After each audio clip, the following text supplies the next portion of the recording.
everyone, and welcome to Sunrise Conversations. And in today's video, I'm going to talk to you about some things you're going to want to know before you start learning how to crochet. So first things first is your hooks. So there's going to be different kind of hooks and different kind of sizes. So this one here is a US 9 5.5 millimeter, and this is the brand Suzanne Bates. When you do go to your craft store, you're going to see that there's going to be some different brands like this one, or there's going to be another one called Clover's. And in your aisle where they would have your crochet hooks and knitting needles, you will see that some will come in a pack with different sizes, or the hooks might come loose and you can choose which size you need depending on your project or depending on what your yarn might say. So if you see here, I have this brand here, which is Lily, the original Sugar and Cream, and this is super size. So this would be one kind of yarn that you might see in a store. So each yarn is going to come with a paper strip around it so that you know what it is. And when you go to the side, or sometimes it might be just on the back, you'll see that it will say whether it's 100% cotton or the different materials the yarn might be. And then it will tell you the size medium 4 or which other size there might be. And it will show you these two boxes here, one for knitting and one for crocheting. If you're crocheting, it's going to be 5 millimeters US H8. And if you're knitting, it would be 4.5 US 7. It would also show you how to clean the yarn, whether you want to clean it before use or after once you finish your project. And here you'll see that it's the color yellow. And then on the side here, if you keep turning it, it will say worsted weight, 4-ply, and it's 4 ounces. So another one I want to show you for another example is this yarn here, which is the Lion brand yarns, Wool Ease. And if you keep going, again, you'll see here that each yarn is going to have a different size and thickness. So this is super bulky 6, and here you'll see for knitting and crocheting, and for crocheting it would be 9 millimeter. And obviously, as you keep turning, it'll give you all the information and the color. So this one will be called Starlight.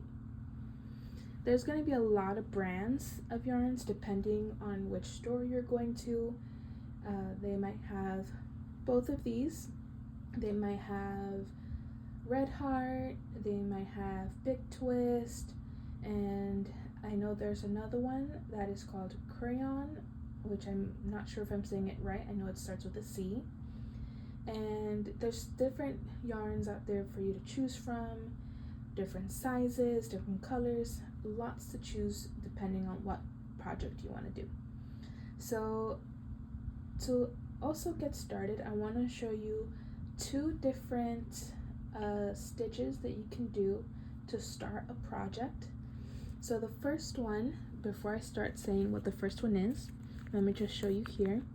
So if you see here, you're going to have one end of your yarn string that's still connected to your yarn skin or ball. So that would be considered your working yarn. And then at the end, you would see that one end is not connected to your yarn. So that would be considered your tail.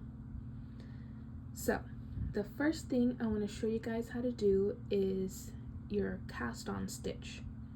So your casting on stitch would look like this. So let me grab my hook.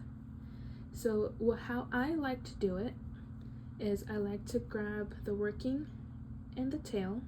So the tail in 2 fingers and the working in with my other fingers to hold on to. So what I like to do is I like to go ahead and I like to twist it to make an X, like so. And then what I like to do is I like to go through the loop and under, like that. So I would twist it to make the X, and then I will go through the loop. I would go under, if it lets me. I would pick up the working tail and I'll bring it through the loop. So it would kind of look like that. If you kind of want to think about it, it kind of looks like a pretzel in a way. Let me do it one more time.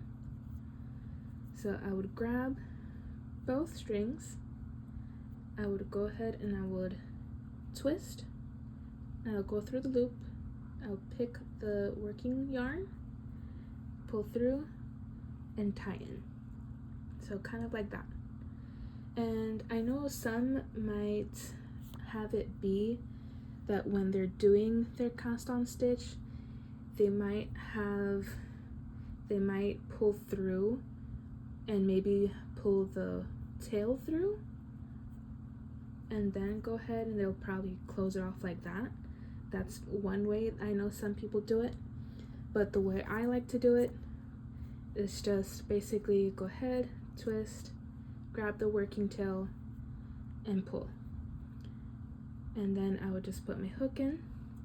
I would pull the working yarn tail to tighten it on the hook, like so. So another one that you might hear depending on your project is your magic ring.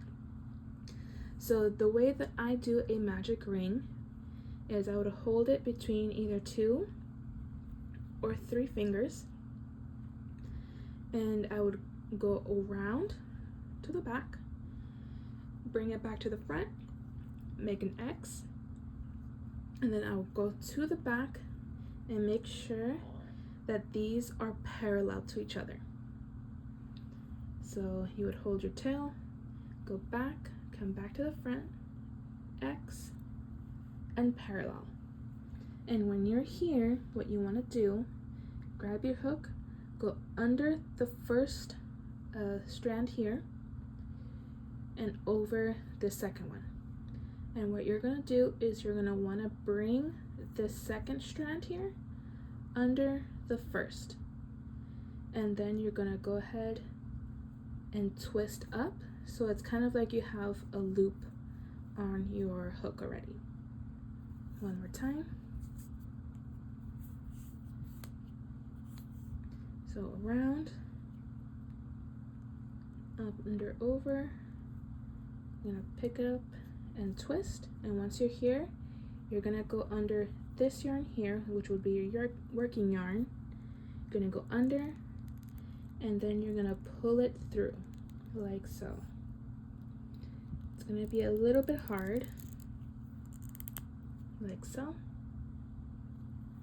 Let me do it one more time, if it will let me.